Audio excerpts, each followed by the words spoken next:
Hello students, welcome to our channel excellent classes. एक बार फिर स्वागत है आप सभी का। तो चलिए आज हम क्लास 10th के लिए मैथ्स का नया चैप्टर लेकर के आए हैं जिसका नाम है पॉलिनोमियल्स। ठीक है, तो पॉलिनोमियल्स को हम लोग आज पढ़ेंगे।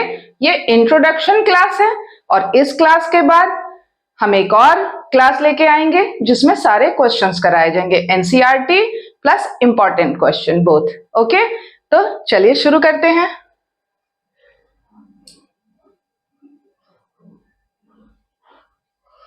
तो सबसे पहली चीज क्या है बच्चों कि पहले हमें अंडरस्टैंडिंग पॉलिनोमियल्स है ना। पॉलिनोमियल्स होता क्या है, पॉलिनोमियल हम कहते किसको हैं। तो देखो, ऐसे अलजेब्रिक एक्सप्रेशंस को पॉलिनोमियल्स बोला जाता है जो टर्म और डिग्री के बेसिस पे बने होते हैं, है ना। तो polynomial is an algebraic expression which has two or more algebraic terms rise to a non-negative integer power which is very important। और इसे मैं आगे समझाऊंगी कि इसका मतलब क्या होता है। तो आप यहाँ पे कुछ एग्जाम्पल्स देख पा रहे हो, ये जो है ना इसे ही हम पॉलिनोमियल्स कहते हैं। तो इसमें क्या दिख रहा है आपको, यहाँ पर देखिए ये टर्म्स हैं, these are terms and this is power। तो ये पावर जो है ना नॉन नेगेटिव इंटीजर पावर है ना। और हम ये भी कह सकते हैं इसकी जगह कि पावर जो है ऑलवेज होल नंबर्स होने चाहिए। मतलब अगर आपको वेरीफाई करना हो या जस्टिफाई करना हो कि ये टर्म, ये जो गिवन एक्सप्रेशन है दिस इज पॉलिनोमियल, तो आप कैसे फाइंड आउट करोगे, ऐसे क्वेश्चंस आते हैं। तो वो हम फाइंड आउट कर सकते हैं पावर के बेसिस पे और टर्म के बेसिस पे, राइट। पावर नेगेटिव नहीं होनी चाहिए, जीरो नहीं होना चाहिए। जीरो के लिए अलग ये आता है कि जीरो जब पावर होता है, वैसे अब आजकल उससे भी क्वेश्चंस आने लगे हैं एग्जाम में, तो मैं वो भी समझाऊंगी। तो यहां पर जो है हमारा ये जो एक्सप्रेशन है इसे समझ लेना है कि ये एक्सप्रेशन में टर्म क्या है, पावर क्या है, वो जीरो तो नहीं है, नॉन नेगेटिव इंटीजर होना चाहिए, यानी कि होल नंबर्स होना चाहिए, है ना। होल नंबर्स है और इसे हम क्या कह रहे हैं, अब होल नंबर मैंने बोला तो उसमें जीरो भी इंक्लूड है, और अभी अभी मैंने कहा कि पावर जीरो भी नहीं होनी चाहिए। तो क्या मतलब है इन सब चीजों का, तो ये सब कुछ हम आगे समझेंगे डिटेल में। ठीक है बच्चों, तो चलिए समझ लेते हैं इस चीज को। तो firstly polynomials, polynomials is an algebraic expression. सबसे पहली बात ये आती है कि इसे हम क्या कहते हैं, अलजेब्रिक एक्सप्रेशन कहते हैं। आई नो आप लोगों ने 9th क्लास में भी इसे पढ़ा होगा, बट 10th है, रिवाइज भी करना होता है। which has two or more algebraic terms rise to a non-negative integer power। okay, so चलो अब जैसे कि मैंने बोला पॉलिनोमियल्स, तो पॉलिनोमियल्स कितने टाइप के हो सकते हैं और ये टाइप्स जो हैं वो किस बेसिस पे होते हैं, है ना।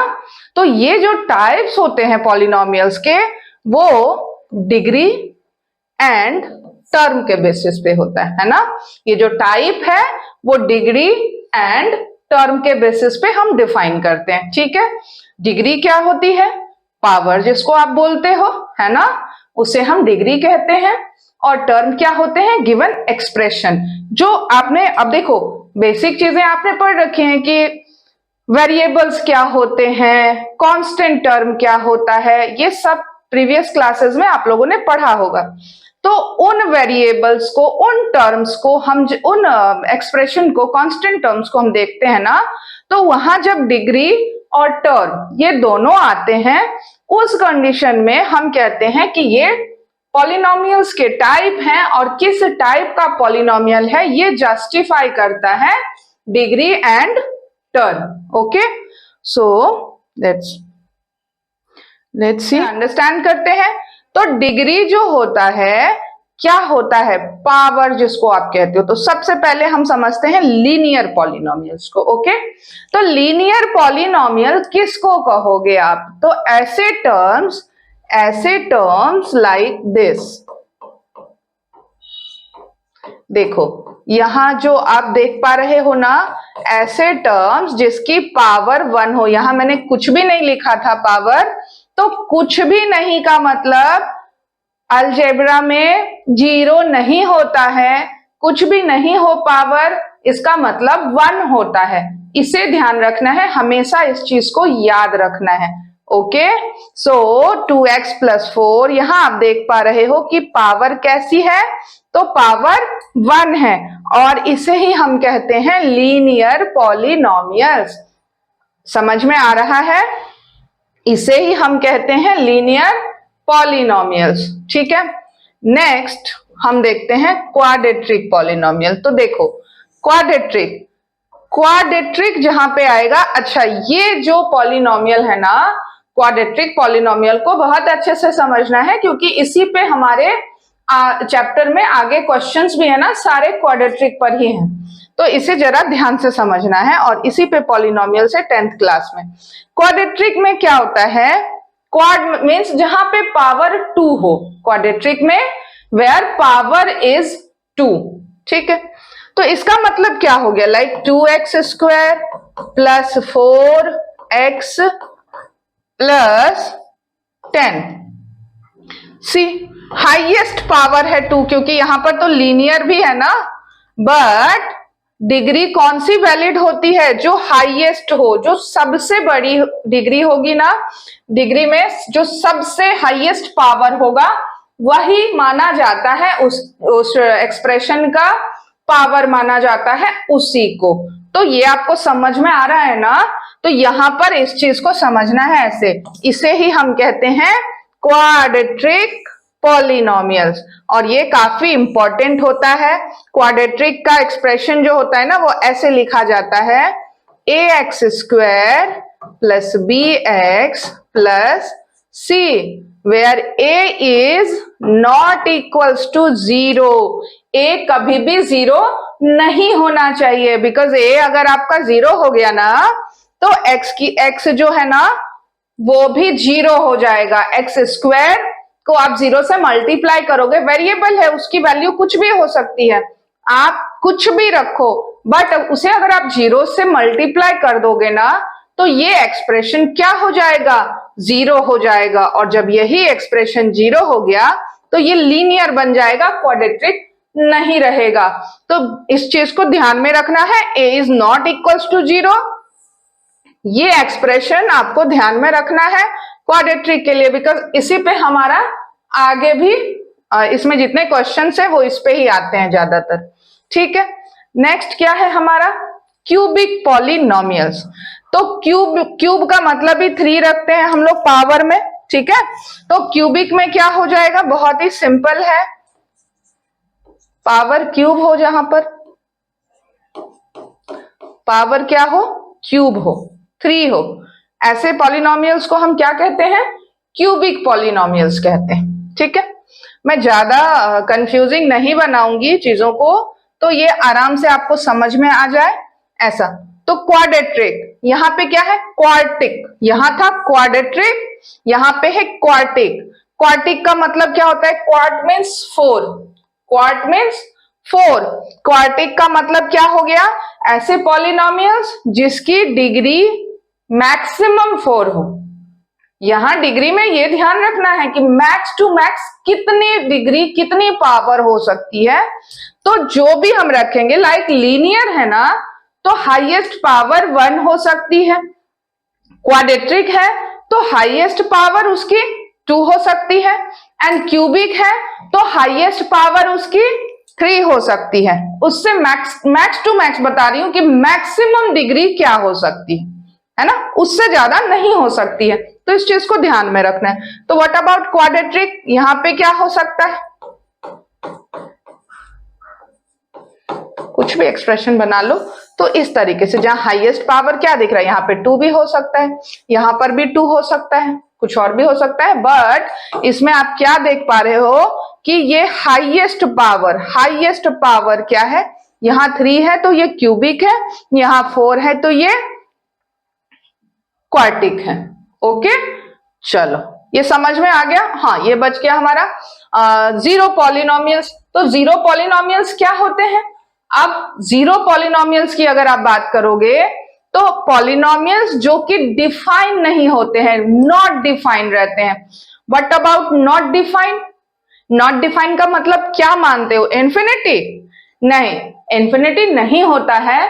नॉट डिफाइंड का मतलब होता है ऐसे टर्म्स जिसको आप जस्टिफाई नहीं कर सकते, जिसको आप वेरीफाई नहीं कर सकते, आप एक्सप्रेस नहीं कर सकते हो कि ये क्या है, इसको हम क्या बोलें। ऐसी चीजें जो आप डिफाइन नहीं कर सकते हो, वहां नॉट डिफाइन हम लगा देते हैं, क्योंकि क्या होता है ना कि जीरो पॉलिनोमियल्स को अभी तक डिफाइन नहीं किया गया है मैथमेटिकल टर्म्स में, तो इसे हम ऐसे ही पढ़ते हैं। कांस्टेंट में क्या हो गया? Where degree is always zero, है ना। लाइक अगर आप कोई एक्सप्रेशन लिखते हो ना, तो यहां आप क्या देख रहे हो, जब हम इसे जीरो कर देंगे वैसे कोई फर्क नहीं पड़ता है, ये तो वेरिएबल है, इसकी कुछ भी वैल्यू हो सकती है। बट एक्सपोनेंशियल रूल में क्या होता है कि जब a की a raise to the power 0 becomes only 1, है ना, पूरे टर्म की वैल्यू ही 1 हो जाती है। तो इसलिए इसे हम बोल देते हैं क्या? कांस्टेंट है। और अब इस पर भी क्वेश्चंस आने लगे हैं, तो इसको भी समझना है, इससे भी क्वेश्चंस करेंगे। तो आगे चलते हैं, क्वेश्चंस करेंगे, तो आगे चलते हैं। चलो, नाउ टर्म्स को डिफाइन कर लेते हैं। अब टर्म्स में क्या है कि जब हम बात टर्म्स की करते हैं ना, मैंने बताया पॉलिनोमियल्स को दो बेसिस पे हम लोग रखते हैं। पहला होता है डिग्री और दूसरा होता है टर्म। आप टर्म को भी पहला बोल सकते हो, ऐसा कुछ नहीं है कि फर्स्ट डिग्री ही आएगा सेकेंड टर्म आएगा, ऐसा कुछ भी नहीं है। आपको जैसे समझ में आता है वैसे रख सकते हो इसे। तो हम देख रहे हैं, फर्स्टली हमने डिग्री को देखा, अभी हम टर्म्स को देख रहे हैं, ठीक है। तो टर्म्स में क्या है? सबसे पहले देखो मोनोमियल्स, है ना। तो व्हाट अबाउट मोनोमियल्स, है ना। तो मोनो वर्ड का ही मतलब होता है वन, है ना। जहां पे टर्म्स कैसा हो? सिंगल टर्म हो। कैसा हो? सिंगल टर्म हो। तो यहां पर जैसे आप ऐसे लिख दो 3x 5x square 2x cube etcetera, ठीक है। एग्जाम्पल तो कितने भी लिख दो, कम ही होते। तो इसे हम कहते हैं मोनोमियल्स। इसमें टर्म्स कितने हैं? मोनोमियल्स है, okay. What about binomials? Binomials में बाय मीन्स टू, तो where expression is got two, यहां देखो आप, ठीक है। नाउ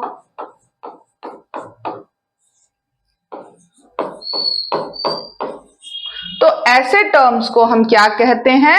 जहां पे टू टर्म्स हो, कांस्टेंट टर्म के साथ भी हो तो भी, इसे हम बोलते हैं बायनोमियल एंड ट्राइनोमियल। अब यहां पे क्या है कि अब इतना तो समझ में आ गया होगा कि जो एक्सप्रेशन हम रख रहे हैं ना, इन एक्सप्रेशंस को अगर हम नंबर्स में काउंट कर लेंगे तो हम इसे बोल सकते हैं कि ये मोनोमियल है, ये बायनोमियल है और ये ट्राइनोमियल है। यानी 2 से 3 हो जाए एक्सप्रेशन तो वो ट्राइनोमियल है, एंड मोर देन 3, और ये सब क्या है? ऑल दीज आर पॉलिनोमियल्स, ठीक है। All these are polynomials, okay. चलिए नेक्स्ट हम क्या देख रहे हैं? Zeros of polynomials. क्या होता है जीरोस, है ना। 10th में आके आपको ये समझना है कि जीरोस क्या होता है। तो 9th में आपको याद होगा कि आप फैक्टर्स निकालते थे, मिडिल टर्म स्प्लिटिंग करके फैक्टर्स निकालते हैं। तो टू फैक्टर्स जब आते हैं, जितनी डिग्री होगी फैक्टर उतने ही आएंगे, मतलब जीरोस उतने ही होंगे। ये समझना है, जिस भी टर्म में, जिस भी एक्सप्रेशन की पावर जितनी होगी, है ना, तो उसका जीरोस भी उतना ही होगा, ओके। तो जीरोस ऑफ पॉलिनोमियल्स में क्या मतलब है कि अगर कोई एक्सप्रेशन है और उसका पावर हाईएस्ट पावर 2 है, तो उसके 2 फैक्टर होंगे, और वहां जो हम x की वैल्यू निकालते हैं उसे ही हम कहते हैं जीरोस ऑफ पॉलिनोमियल्स, ठीक है। Zeros of polynomial. और एक बात कि इन्हीं जीरोस को हम अल्फा एंड बीटा भी कहते हैं। वैसे alpha beta gamma something else भी होता है, बट अब जो आपके सिलेबस में है, जो आपको पढ़ना होता है, वो सिर्फ अल्फा और बीटा होता है, ठीक है। तो यानी कि सिर्फ हम क्वाड्रेटिक पॉलिनोमियल्स की बात कर रहे हैं, इतना तो समझ में आ गया होगा आपके कि जब हम जीरोस की बात कर रहे हैं तो हम सिर्फ क्वाड्रेटिक पॉलिनोमियल की ही बात कर रहे हैं, ठीक है। चलिए, तो जीरोस ऑफ पॉलिनोमियल्स में क्या है? Zero could be a zero of a polynomials, but it is not necessarily a zero has to be zero only. क्या मतलब है इसका? मतलब कहीं पर भी x की वैल्यू जीरो आ सकती है तो इसे हम कहेंगे जीरोस ऑफ पॉलिनोमियल, बट ये नेसेसरी नहीं है कि ऑलवेज जीरो ही होगा। x की वैल्यू 2 भी आ सकती है, x की वैल्यू हाफ भी हो सकती है, तो हम इसे बोल सकते हैं कि ये क्या है? ये जीरोस ऑफ पॉलिनोमियल्स है, ठीक है। वो कभी भी ऐसा नहीं कह सकते हैं कि ये जीरोस जो है वो ऑलवेज जीरो ही हो, नहीं, वो कुछ और भी हो सकते हैं। तो जीरो पॉलिनोमियल का जीरोस हो सकता है, बट जीरो कभी भी ऑलवेज जीरो नहीं होता है, ठीक है। तो all the linear polynomials have only one zeros. अभी अभी मैंने कहा कि जो x की वैल्यू होगी, जो जीरोस होगा ना, वो डिग्री बेसिस पे हम चेक करते हैं, तो जो हाईएस्ट पावर होगी वही पॉलिनोमियल का जीरोस होगा। तो यहां देखो, जो लीनियर होता है, लीनियर की पावर कितनी होती है? 1 होती है, तो 1 जो है, तो इसीलिए इसका हाईएस्ट पावर के अकॉर्डिंगली इसका जो जीरो होगा वो कितना होगा? वो 1 होगा। The zeros of the polynomials depend on its degree। यही बात मैं इतनी देर से आपको बता रही थी कि जो जीरोस है ना, वो पॉलिनोमियल के डिग्री पे डिपेंड करता है, वो पॉलिनोमियल्स के डिग्री पे डिपेंड करता है। जितनी हाईएस्ट डिग्री होगी उतने ही फैक्टर्स होंगे, ठीक है। किसी भी एक्सप्रेशन में आप देखोगे हाईएस्ट पावर जितनी होगी तो उसके फैक्टर भी उतने ही होंगे, यही यहां पर बताने की कोशिश की गई है। चलो, geometrical meaning of zeros of a polynomial, क्या मतलब है इस चीज का? तो यहां हम इसे समझ लेते हैं थोड़ा सा, ठीक है। कोऑर्डिनेट्स बनाए होंगे आपने प्रीवियस क्लासेस में, तो देखो, ठीक है। यहां पर क्या देख रहे हैं हम? इसका मतलब क्या हो गया कि जब इस तरीके से ग्राफ में ग्राफिकली रिप्रेजेंट जब हम करेंगे तो जीरोस कैसे, अब यहां पर क्या है कि जितने भी, अब यहां देखो इस तरीके से, जब ये हम एक्स एक्सिस पर ही बात कर रहे हैं, अभी वाई एक्सिस पे बात नहीं करेंगे। जब वाई एक्सिस पूछा जाएगा तो आपको वाई के बारे में बताना है, इसे वाई एक्सिस बोलते हैं और इसे एक्स एक्सिस बोलते हैं, इतना तो पता होगा आपको। This side is positive, this side is positive, here negative and here also negative, ठीक है। तो ये हमारा ओरिजिन। अब क्या हो रहा है कि एक्स एक्सिस पे, तो एक्स एक्सिस पे आप देख पा रहे हो यहाँ पे 1 2 है ना, क्या हो रहा है यहाँ पर 1 2 3 4 टाइम कट्स लग रहे हैं, है ना। तो इसका जीरोस कितना है? 4 है ना। इसके जीरोस कितने हैं? 4 है। एक अलग उसमें हम समझ लेते हैं इसको थोड़ा सा,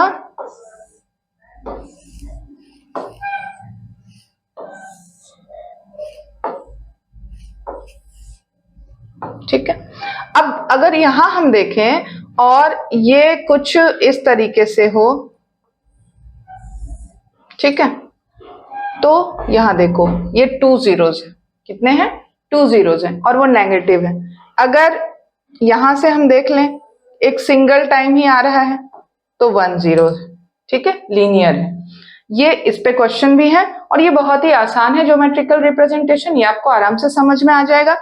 समझना क्या है आपको? पैराबोला देखना है। पैराबोला कैसा होता है? पैराबोला ऐसा भी होता है, ऐसा भी होता है, ऐसा भी होता है, बट पैराबोला हमें नहीं पढ़ना, वो 11th-12th का पार्ट है और वो हमें अभी यहाँ पर नहीं पढ़ना होता है।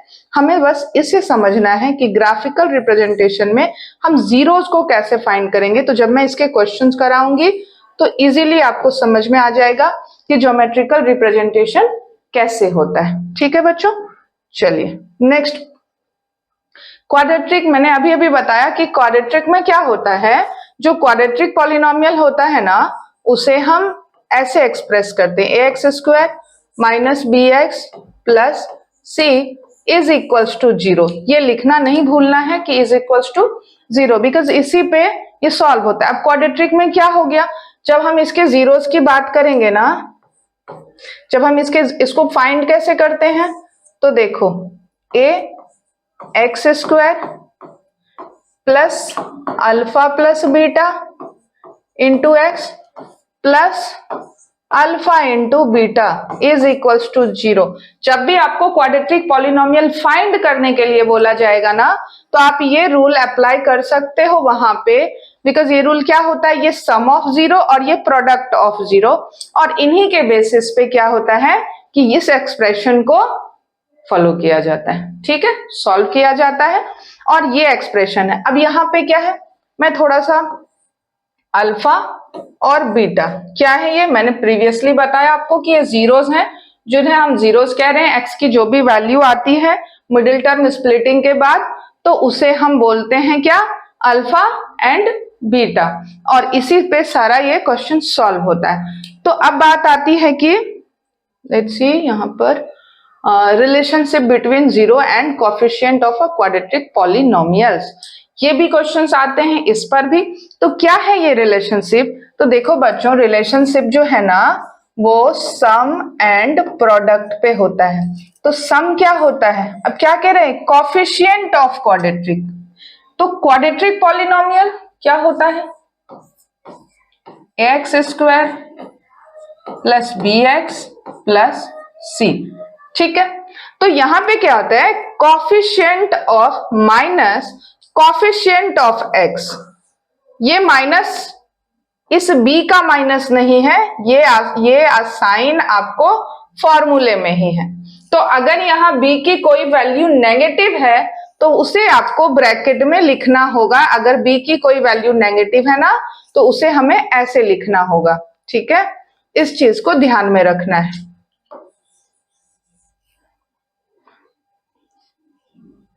चलो, तो यहां पे क्या है, alpha plus beta is equals to minus b upon a.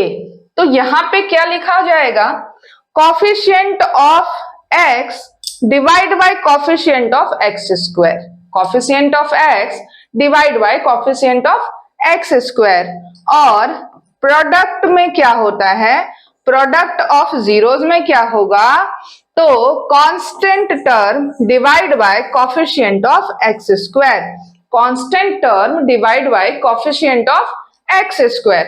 तो ये जो है ना प्रोडक्ट एंड सम, इसे याद रखना है, this is the relationship, this is the relationship. और रिलेशनशिप तो आप लोग बहुत अच्छे से समझते हो, रिलेशनशिप बॉन्डिंग अच्छी होनी चाहिए, तो ये वही बॉन्डिंग है। और रिलेशनशिप में क्या है, इनका कोएफिशिएंट जो क्वाड्रेटिक पॉलिनोमियल है हमारा, इस क्वाड्रेटिक पॉलिनोमियल का जो भी कोएफिशिएंट है, कांस्टेंट टर्म है, उसके साथ जीरोस का रिलेशन। तो रिलेशन कैसे दिखाएंगे हम, दो तरीके से, एक सम में और एक प्रोडक्ट में। आई होप आपको ये समझ में आया होगा। So thank you for watching.